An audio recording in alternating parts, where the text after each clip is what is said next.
بسم اللہ الرحمن الرحیم، شروع کرتا ہوں اللہ کے نام سے جو بڑا ہی مہربان اور نہایت رحم کرنے والا ہے۔ امام علی علیہ السلام کی خدمت میں ایک شخص آ کے کہنے لگا، یا علی علیہ السلام، صبح اٹھتے ہی میرا منہ سوجا ہوا لگتا ہے، ایسا لگتا ہے کہ آرام کے بعد بھی جسم نے آرام نہیں کیا، پورا دن جسم میں تھکاوٹ سی رہتی ہے۔ بس یہ کہنا تھا تو امام علی علیہ السلام نے فرمایا، اے بندہ خدا، اپنے وجود سے اس عادت کو ختم کر دو، اللہ تمہیں اس بیماری سے نجات دے دے گا۔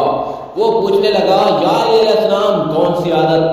بات جب یہاں تک پہنچی تو امام علی علیہ السلام نے فرمایا، تمہارا چہرہ بتا رہا ہے کہ تم آدھی رات کو اٹھنے کے بعد پیٹ بھر کے پانی پیتے ہو۔ یاد رکھنا، کبھی بھی آدھی رات کو اٹھنے کے بعد پیٹ بھر کے نہ پانی پیا کرو،